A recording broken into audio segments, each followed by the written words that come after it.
All right. Hi, my name is Milan. I am conducting this interview for my ethnic studies course at Madera College, where we are learning about the experience of American minority groups. Do I have your permission to record our conversation and share it with my class?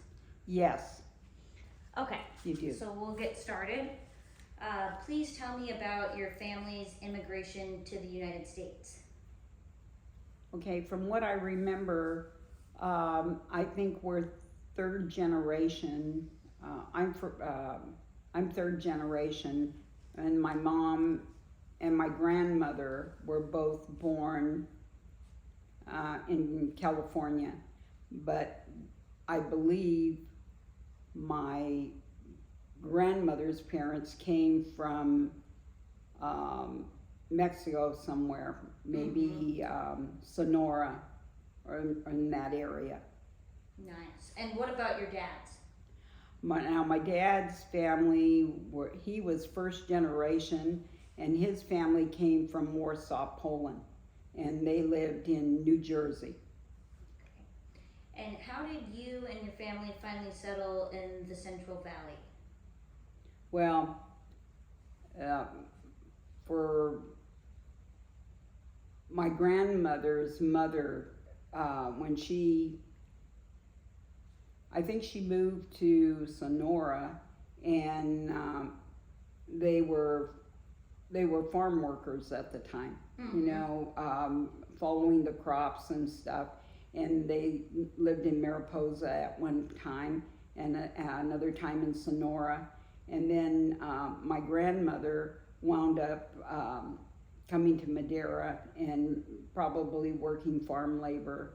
And then when my mom was born, she was born in Madera, and she worked as a nurse, a practical nurse at the time, because at the time they didn't require the licensing that they do now. But she had worked there and spent the rest of her life pretty much in Madera. Mm-hmm. And what about your dad? Now my dad, she met him in a cafe, I believe it was in Merced. She was visiting relatives over in Merced, and they met in one of the restaurants in there, and he was a World War II. It was during the time of World War II, and I believe he was in a cafe, and they saw each other, and they wound up dating, and he wound up marrying her. And his family, he was a first generation that came over from Poland, from what I remember. And he had a brother, Walter, and a sister named Zena. Okay. And then did you and your family face any challenges during your relocation? Well, I guess that you know of from your grandma or your dad's side. That you know of. If not, I'm the only challenge that I could probably think about was the Great Depression. Was probably significant problem in everyone's life at the time, because there were shortages, and you were just under a lot of economic strain. And I think that made a difference in a lot of people's lives, not just ours, but when that came about. And did you know about your dad's side of the family, how they got to New York? Well, I know, yeah, they had come over on a cruise ship, and there were various ethnic groups that had, and they, I think they came to New York, and from New York they wound up migrating or they wound up moving to New Jersey, which was Polish. Those neighborhoods were like Italian and Polish and German and Irish. They were kind of they had their little segments over in New York. Mm-hmm. Yeah. Okay, and then how many generations of your family have lived in the United States? I would say, okay, 1, 2, 3, probably about 4. Mm-hmm. I would say about 4 generations, because it was my dad's parents when they first came over, and then my dad, then myself, and now my daughter, and now her. Oh no, it would be like 5 generations now. Yeah. So about probably the early 1900s to 18. Yeah, late it was 1800s. around the 1890s, somewhere around there, that they came over, I believe, maybe 1892. I'm not really quite sure exactly. I'd have to go back in the records. Yeah.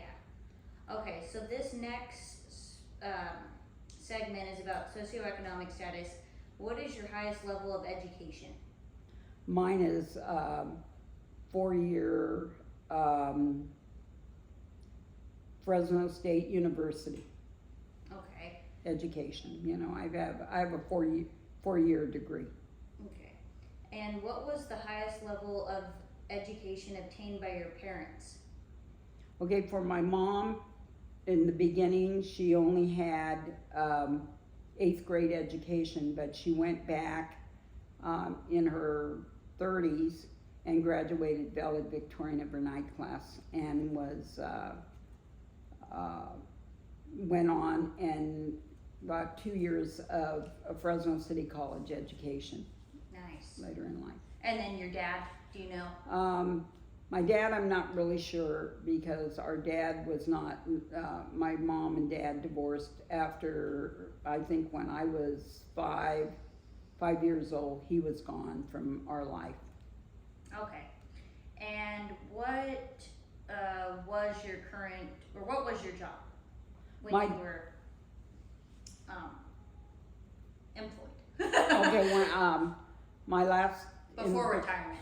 Okay, okay, I had several jobs growing up. I started off early on working the fields, cutting grapes, picking cotton, and then we were fortunate that one of the neighbors was a contractor, and he would take my sisters and I to, you know, cut grapes, and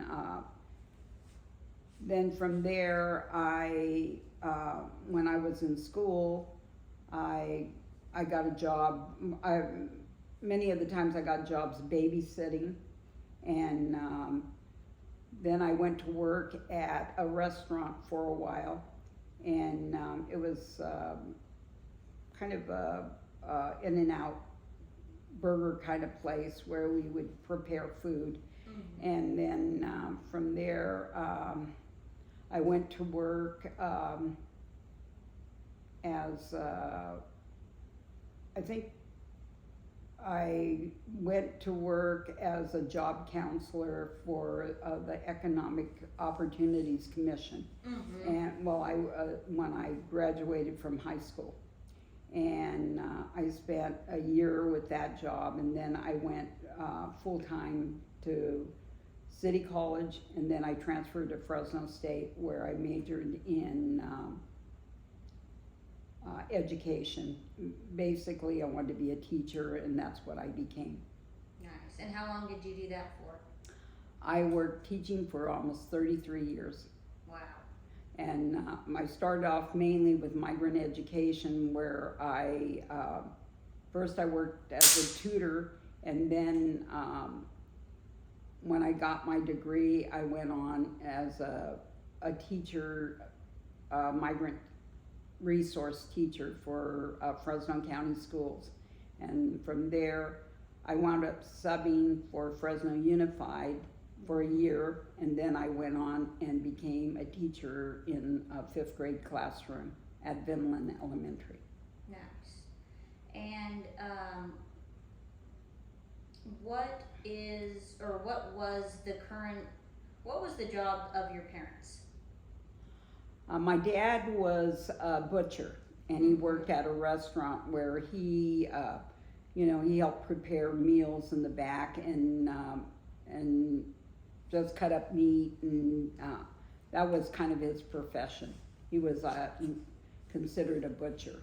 And my mom's education was, she worked as a practical nurse, and when she was early on, when she was, I think, 18 years old, and then she married my dad, and she was basically a stay-home mom up until they divorced. And when they divorced, she basically took care of her children, and then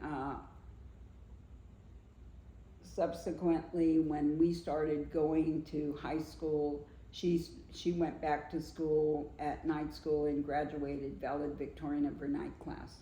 And from there, she went on to Fresno City College, where she spent a couple of years. And her main profession, I would basically say, was a mom, staying home, taking care of her children. But as she got older, she and I would work once in a while. We'd wash dishes at the Italo American Club when they had little events. We would go in there, and then other times she, along with the rest of the girls in our family, we would go out and we'd cut grapes to make money for clothing and different things that we needed. That's good. Did you feel that you experienced any barriers to employment? No, not really. I would say that many times when I went on interviews, I got the job. I was interviewed by a panel of, was very surprising. I walked into 10 people interviewing me, and it was a bit, I was a bit apprehensive, but I answered their questions and I got the job. I was a job counselor for 18 to 21 year olds. Nice. And what about when you became a teacher? Did you have any barriers there, or was it smooth? I would say most of the time it was pretty smooth. I went to work as a substitute for a long period of time, well, for a year, and then I transitioned into a teaching position at one of the schools that I was subbing at. So I was hired there, and I stayed there for, gosh, I think close to 30 years, or at least 20, about 29 years, because I had like 5 years with Fresno County schools. Okay, and this next section is going to be health access. Have you encountered any recent or past problems that have interfered with your daily activities at home, work, or school? Pretty personal question, but well, I had problems with my right shoulder, and it was a little bit of physical therapy, but it's fine now. It's just that I needed to work it more, you know, and but I'm trying to think. It does say examples: physical and mental health problems, legal difficulties, stressful working conditions, risk behaviors, etc. No, I would say that I had a few car accidents where I had to go for physical therapy, and none of these automobile accidents were due to my driving, but someone else's. And I've had to go through physical therapy, but to strengthen my arm, or I'm trying to think of mainly my arm, my shoulder, and my neck. I had problems with that, but the physical therapy took care of that. Yeah. What else? Well, this next one, I think you already kind of answered it. How have you dealt with these problems? So I guess going to physical therapy, huh? And as far as stress, in my lifetime, I think that I did go for counseling at one particular time in my life when I was going through divorce. Mm-hmm. I saw a marriage counselor to help me ease through that process because it wasn't my decision to divorce. Yeah. That's a truthful. Yeah. That's a real truthful statement. You know, I didn't want to get divorced. Yeah.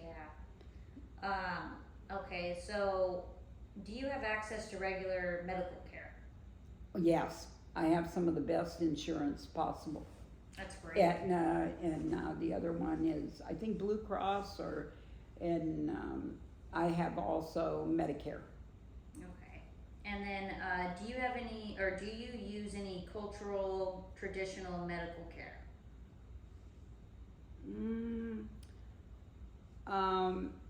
I may use some cultural remedies every now and then that are, you know, maybe for teas, and I'm trying to think of some other things that I've used in the past that will help, you know, with ailments, but mainly I use Western medical. medicine. Yeah. Yeah. Okay, and then this next section is about service utilization. Have you used any services, medical, mental health, legal, economic services, etc., in an attempt to improve your life situation?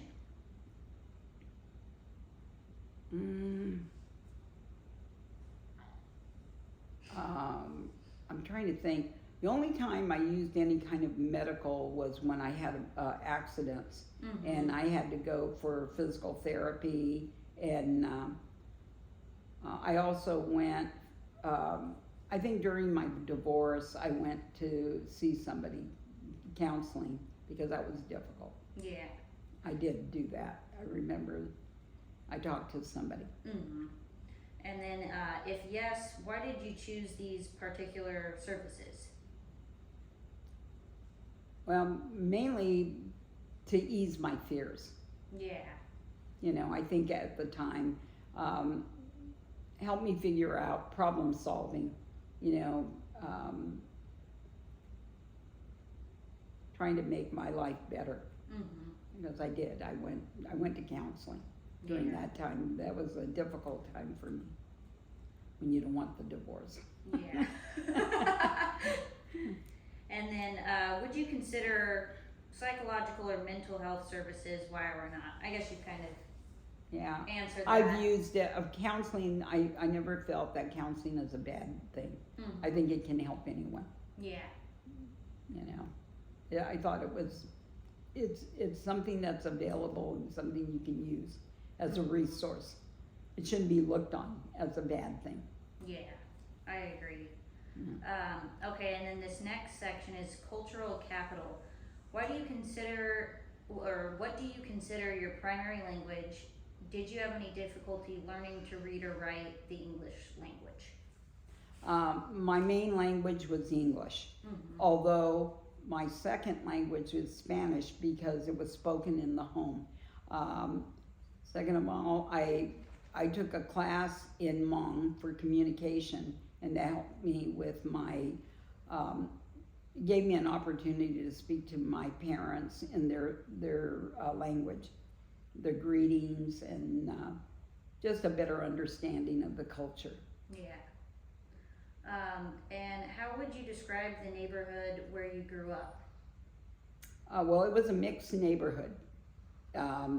Mainly in our neighborhood was Hispanic and a few white,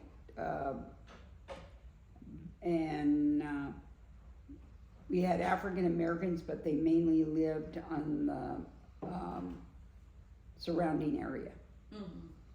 You know, because they were not quite in our neighborhood. It was just the surrounding area around us on a different street, and but I would say that I went to a school that was multicultural, and from I would say from first grade to throughout my life, we had you know, there was only one high school at the time, and there was only one junior high. Wow, yeah. And that was Well, in well, I Madera. shouldn't say there was one. There. I think out in a different part of town, it went up to 8th grade. Whereas when I went to school, there was only one junior high that was 7th and 8th. But in some of the elementaries that were in the other areas, they went up to 8th grade. Oh, okay. And what illegal activities, if any, were present in the neighborhood where you grew up? We had a few winos in the neighborhood. To be honest with you, we used to have one wino that used to come out, and you always knew when he was getting drunk because he would hold up his bottle and say, "Viva Monterey!" And I said that was kind of comical for the neighborhood because we always knew he'd come out of his little shack area where he lived, and he would scream out. So there were a few derelicts in the neighborhood. Any crime or? Yeah, there was crime, Assaults. but it was not right directly in our neighborhood, but a little bit of ways. But there would be robberies sometimes of certain stores, but mainly the neighborhood was pretty good. Yeah. People cared about one another, and they watched out. And they had it wasn't neighborhood watch, but it was pretty close to it because people always looked after other people's kids and just kept a watchful eye. And what employment opportunities were available to your parents or family in the neighborhood where you grew up? Well, my mom was able to work as sort of like a practical nurse in the hospital, but her occupation was taking care of her children. She had a limited education until she went back to school and graduated valedictorian of her night class. And then she went on to college, but this was after we had grown up and I shouldn't say when I was in I'd say the early part of my 20s. So she had gone back to school to improve her education. And then, which was, we were all proud of her. Yeah.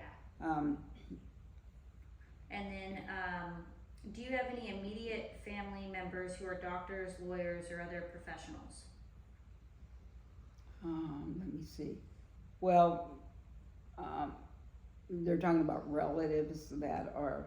I think immediate means. Okay, my grandson helped found Google, and he was very successful because he was one of the early people that. It was the startup of Google, and he's been very successful in that. He's retired. He doesn't, he retired, I think, pretty much a millionaire. And the other family members, I have a sister that worked for mental health for many years, and she's retired, and she has a fairly decent income that's come from that. And myself, I've been a teacher, and the rewards were many. Not only the good medical and a decent retirement that I have. My brother John, he worked for Pittsburgh Plate Glass for many years, and he does all right. He could have gone on and become a counselor. But he had a new family, and he had to take care of them, and so he didn't get to finish up his career choice. But he did work many years, and he's still working, and he has workers that he takes out, and they do like I think it's like housing work, repairs, and just landscaping, and so he's still working to this day, and he's 79. Wow, yeah, hard worker. And I have a sister who was also a teacher and taught in Florida and New York, and she's retired, and her son is the Google millionaire, so she does all right, and she's Yeah. living. My other sister Florence, she lives in South Carolina, and she worked in the medical field, mainly. I would say the medical facilities that took care of inmates and various people with disorders, and she was kind of a mental health worker.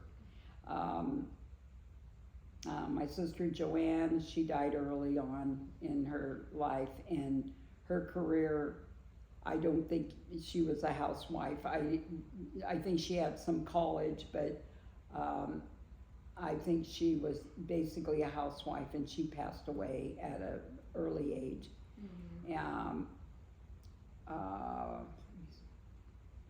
And like I said, my sister Rosemary, she lives here in California, and I believe she's retired, and she's living off a teacher's pension. Yeah. And then next question is. I didn't say about John, or did I say about Roland? You did, yeah. And what about Roland? Oh, Roland? No, you didn't talk about Roland. Skip. Okay. Well, What types of jobs have your family members? Unless you want to talk about him and say, he was incarcerated and had a drug abuse problem. Yeah, I think this next question will relate to that. Right. What types of jobs have your family members had throughout their lives? So I guess you could touch on the ones that you could touch on Roland. Okay. I had a brother Roland that worked early on as delivering papers, and but he had problems as a juvenile and was getting in trouble, and it just seemed to escalate when he got into drugs, and he spent many of his youth in, I would say, reformatories, and then as he became an adult, he straightened out for a certain period of time, but he got into heroin addiction, and he wound up going to, I think he was burglarizing, doing a crime, and he wound up spending considerable part of his time in the penal institution. But when he got out, now he has been pretty much a decent citizen, and he does have a son, and he had a son and a wife, and I think for some of the years, possibly, I don't know if I should say this stuff about him, but he whatever you're comfortable with. Yeah, he just had problems with drug addiction, he was selling drugs and using drugs. So he and his wife, he has a son who grew up and is now working, didn't follow the same path as his dad, and he's doing fairly well, and he and his wife, they divorced, so, but I think they communicate still, and they do, even though they're not together anymore. No, they're not, but and I guess that's it on that. And, okay. And did anyone ever discourage or prevent you from pursuing academics or a professional career? No, but I got some very good advice from a teacher from Madeira High. When I was there, she gave me this advice when I was wanting to go into, I got a scholarship for $5,000, I think, for Lyle's Beauty College. And not that hairdressing isn't a good profession and all, but she kind of discouraged me. And she said that I had a lot more to offer. And she said that I should go into something that I was worthy of, that I would make money at.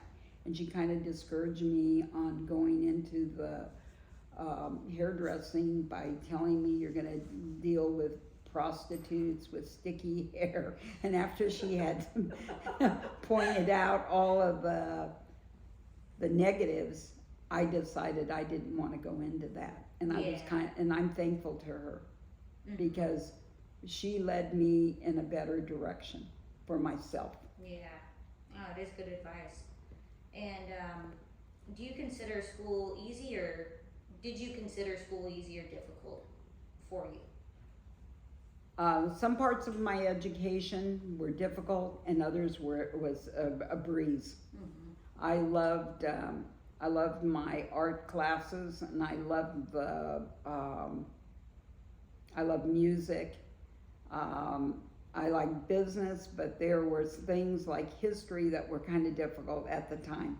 My history classes were more of a challenge than anything. Mm-hmm. But I would say the rest of the curriculum was pretty good. That's good. Okay, and then the next part is going to be about ethnic identity socialization. So, an ethnicity is a group whose members identify with each other on the basis of common nationality or shared cultural traditions. For example, they can be as broad as Native American or as narrow as Cherokee. As an ethnic minority person, how do you identify yourself? Well, my ethnicity is, I consider myself an American, first of all. And second of all, I do embrace the Native American heritage, which is 30%. I embrace my Eastern European heritage, which is 52%. Mm-hmm. And and that's the Polish, right? Mm-hmm, the Eastern European, and I believe there's Irish, Mm-hmm. and then the Native American, I think, was about 30%. Yeah. So, and there might be, I'm trying to think, there's Spanish in there. Mm-hmm. Spain, and I'm trying to figure out, I can't quite remember. It's the last of the percentages. Yeah. You know, and do you know what tribe your family belonged to, or has that? No, we really need to know that because I believe it's a local tribe. You know, here in, it may be, oh, I'm trying to think. The Yokuts or the. Yeah, it may be either the Yokuts. Mono. What's the other one? Mono Indians, I think. There's another. I think it would be more like Yokuts, probably. Mm-hmm. You know, my grandmother used to know. I can't Apache? read. Oh, that's what it is. It's Oh, Apache. Okay. Mm-hmm. Yeah, it's Apache. Sorry, I had forgotten it. That's No, what that's it all right. is. Yeah, that was our, you know, probably from the Southwest or something, you know, or Mexico, you know. And do you remember when you learned about your ethnicity? Probably from my grandmother. Mm-hmm. My grandmother would talk about her roots, and part of her roots was Irish, you know, her mom being half Irish because the father, okay. you know, her name was Mara Scott, and Her last her name? father, my grandmother's mother was Mary Scott, but she married a Trias. Mm-hmm. And that's why my grandmother was Teresa Scott Trias. Oh, okay. She had the dual Yes. last name. And what thoughts or feelings do you have about your ethnic group? For example, social problems and contributions, good and bad points, anything you can think of or have to say. Well, I've embraced the cultures, and although there has been, I'm sure, with all of these ethnic groups, discrimination to a certain amount. Mm-hmm. I think there was a lot towards the Hispanic population, especially from Mexico, the Native American Spanish mixture. I think that The Irish, when they came over, they had a lot of issues.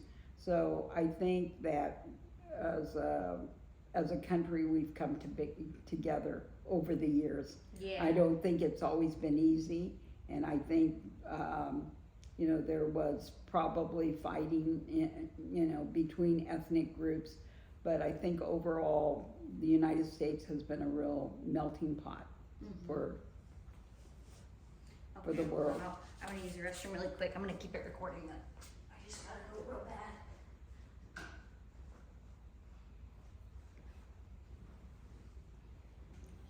See.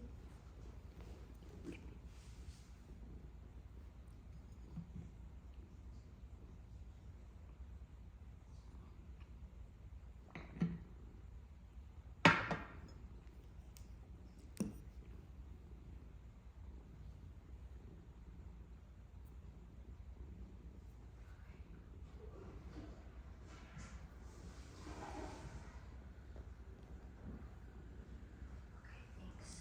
Sorry about that. Okay, and the next question is, what thoughts or feelings do you have about the dominant culture? So that's basically white people. What they would consider the dominant culture in the U.S. for this class, at least. Well, I think we've come together as a nation. I think that there's more employment for, there's an appreciation for other cultures. I think we're united. We call us a United States. I think we are united. I don't think that we have, there may have been some racial injustice in the early part of our country, towards African Americans or even Hispanics and various other Italians.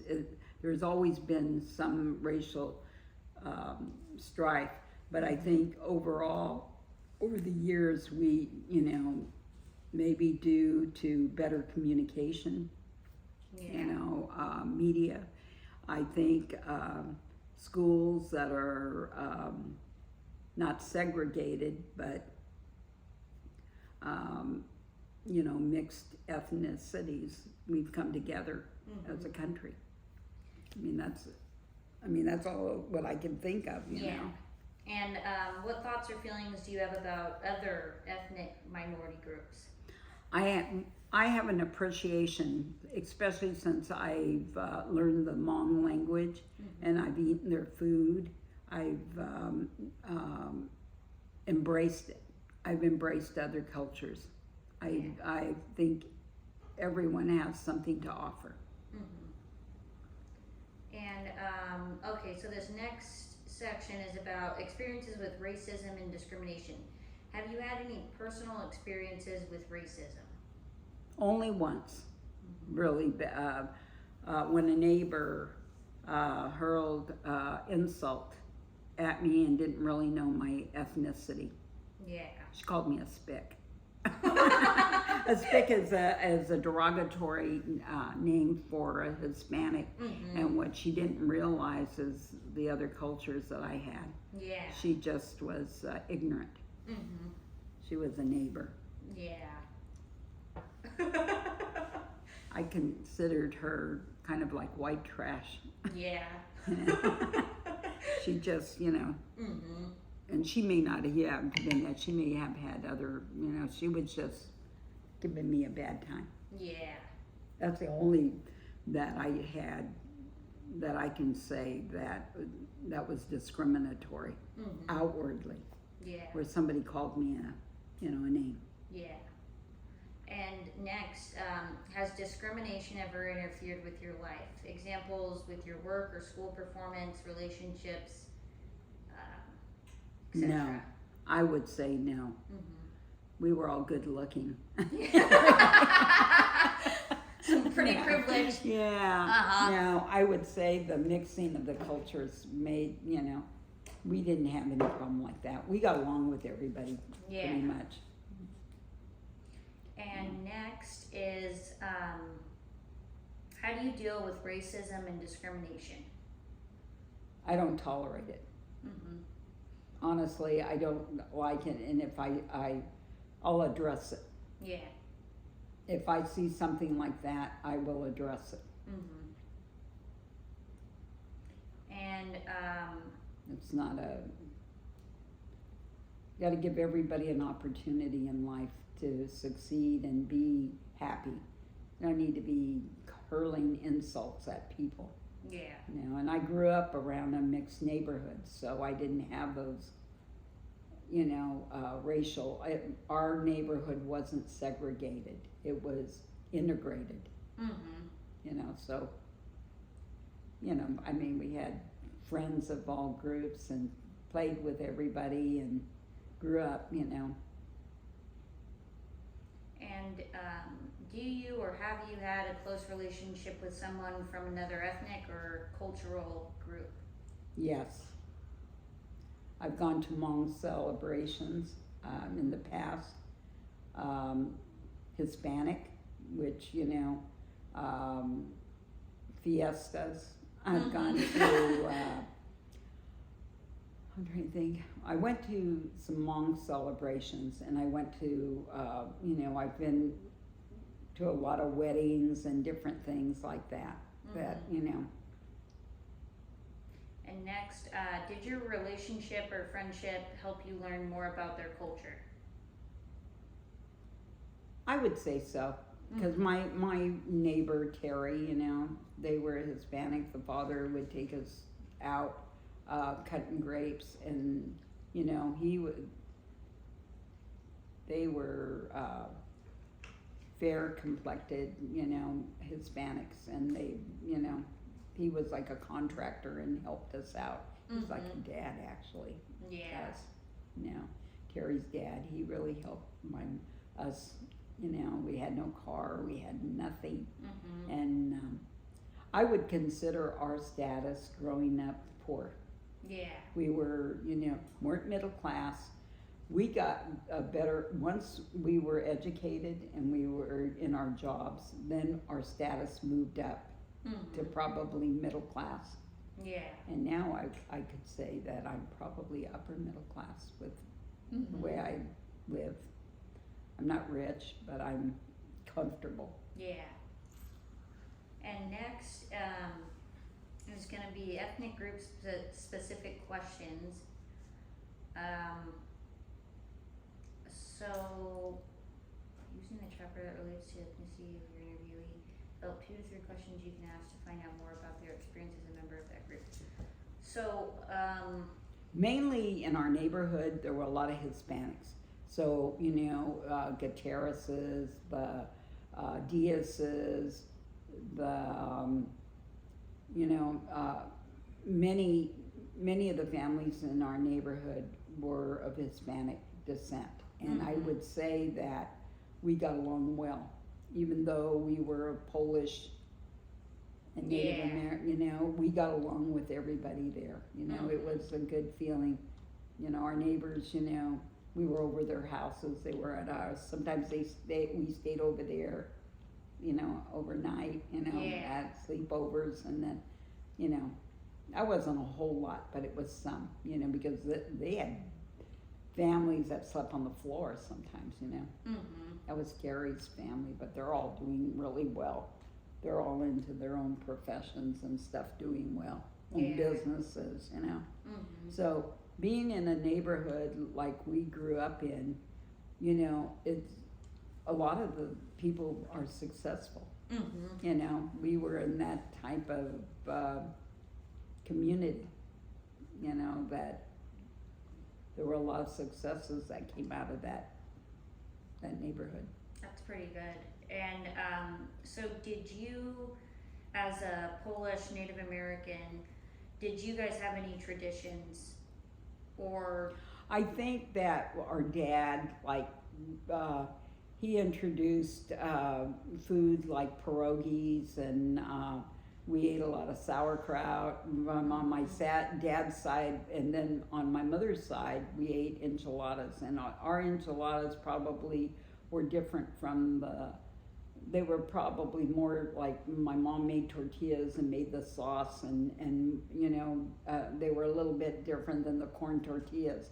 I learned about those a little later from my other neighbor who made them like that, Yeah. So she made them more Americanized, I think. With homemade tortillas.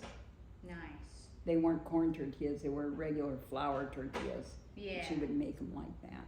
Mm-hmm. That was one of the ethnic foods that we liked, Yeah. But we had maybe kind of a little. She wants. No, She wants all your attention. I know. I don't want her up here because I'm afraid she's gonna fight with Keepsy right here. Mm-hmm. So do you think that, or did you or any of your family members have any experiences of benefiting from your ethnicity, like your Native American or Polish heritage? I think when my sister benefited when she went to college, she got funding through Native American. Wow. Mm-hmm. She got a scholarship and monies through that. And what school did she go to? It was Fresno State. Or not Fresno, well, partly Fresno State, but mainly City College. And then I think she went on to Berkeley. Mm-hmm. And she graduated from there? Yeah, I believe so. Mm-hmm. Berkeley or in Brooklyn, I'm not sure, because she had moved to the East Coast and she went to school over there. She went to Brooklyn College there. Yeah. And but she got her teaching credential over there. She in didn't Brooklyn? get. Okay.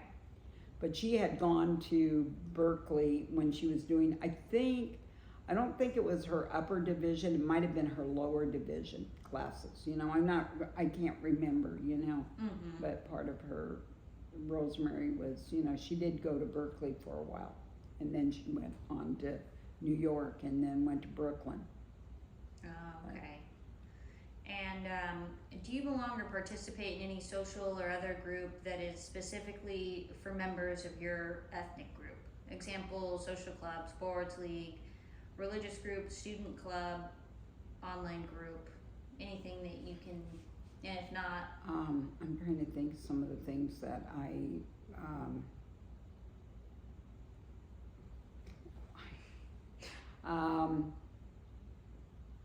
well, the only social thing that I'm participating presently is like bingo and going on bingo night, and there's, at my hometown. Mm-hmm. I would say, what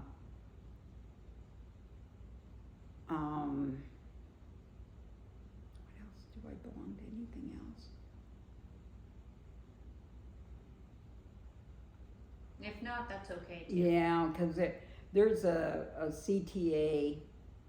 I still get, I don't know if I'm a lifelong member of CTA, Mm-hmm. California Teachers Association. May not be. Some people got life membership, but I don't think I am. Yeah. And next, are you involved in any political or social movement groups that focus on your ethnic group? Example, political action group, activist group, solidarity group, or just any thing. And if not, that's okay. No, I'm a member of the Republican Party, and I had changed from being a Democrat for when I voted. I was originally a Democrat, and I changed my party affiliation when I was about, I believe, 28. Mm-hmm. I changed to the Republican Party. Oh, really? That young, huh? Mm-hmm. Nice. I changed over. Mm-hmm. And what made the change? Just I think it was policy mm-hmm. and probably my economic status. Yeah. Part of that had to do with it. I mean, it does now anyway, for sure. But at the time, I think I was a Democrat for a long time, so I believe it was the latter part of my 20s that I changed to the Republican Party. Mm-hmm. And next, is there a story, lesson, or experience that you feel is unique to your ethnic group? For example, almost every Armenian has a family story about the Armenian genocide. Many Latinos have families have a story about citizenship or coming to the U.S. Any experience that you feel is unique to your ethnic group? Well, if I count the Native American portion of my life, I could say that that it was kind of sad. That thank God that they have the casinos and different things to help build their economy. Mm-hmm. But I think being that Native Americans all over were robbed of their land to a certain degree because they were here, and but I think it's worked out to their benefit. And a lot of them lost their history of what their tribe was and true. There was, the traditions. Yeah, it's part of history, but Mm-hmm. it's just the way it is. The way it happened anyway. Shouldn't have been. I think a lot of things contributed to the Civil War, a lot of things that have changed in life. Mm-hmm. You had brother against brother, Union and Confederacy, and we have, not on our side, but on my husband's side of the family, there was a lot to do with the Civil War. Yeah. Okay, I guess that concludes our interview. Thank you very much. Well, I don't know how good it was. No, it was great. I tried to Thank put you. in some stuff in there that,